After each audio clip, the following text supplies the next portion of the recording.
Chapter 20. What happened to Candide and Martin at sea?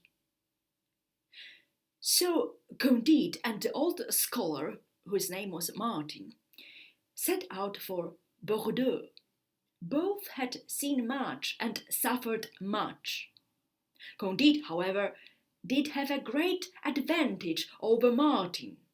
He still hoped to see Mademoiselle Cunegonde again, while Martin had nothing to hope for. Furthermore, Candide did have some gold and diamonds, though he had lost 100 big red sheep loaded with the earth's greatest treasures. As for you, Monsieur Martin, he said to the scholar, what do you think of all that? What is your opinion on the moral evil and physical evil? Monsieur, Martin replied, I confess that as I cast my eye over this globe, or rather this globule, I think that God has abandoned it to some evil being, except El Dorado, of course. I have hardly ever come across a town that does not desire the ruin of its neighboring town, a family that does not desire to destroy another family. A million regimented assassins marching from one end of Europe to the other perform disciplined murder and robbery to earn their bread, because no profession is more honest. In cities where peace and the arts flourish, men are more consumed by jealousy, worry, and anxiety than they are in cities under the blight of a besieging army. Private sorrows are more bitter than public suffering. In the midst of this discussion, a cannon shot was heard. From moment to moment, the din grew louder. Each took up his spyglass.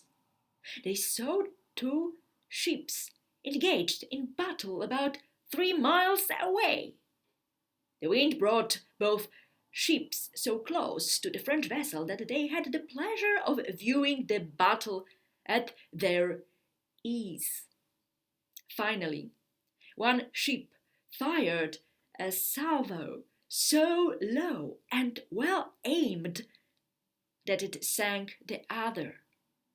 Candide and Martin distinctly saw 100 or so men on the deck of the sinking ship. They had all raised their hands to heaven, uttering horrifying cries. An instant later, they were swallowed up. There you have it, Martin said. This is how men treat one another. It is true that it is rather diabolical, Candide said. As he spoke, he noticed something bright red swimming towards their ship.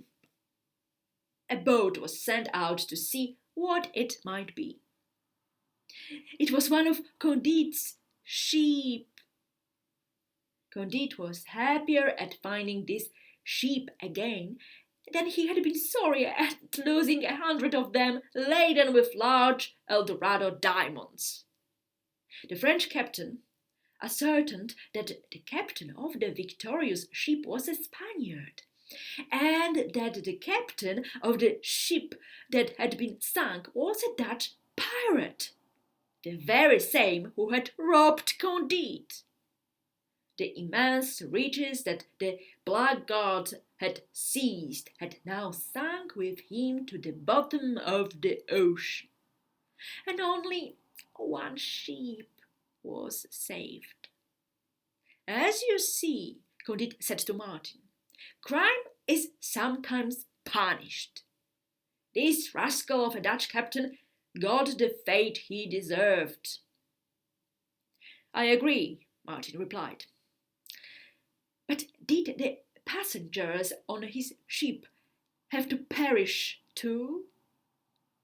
God punished that scoundrel, but the devil drowned the others. They debated for 2 weeks without respite, though at the end of that time they had got no further than they had been on the first day. But at least they were talking, expressing their ideas, and consoling each other. Candide caressed his sheep. Since I have found you again, he said, I'm sure I can also find Cunegonde.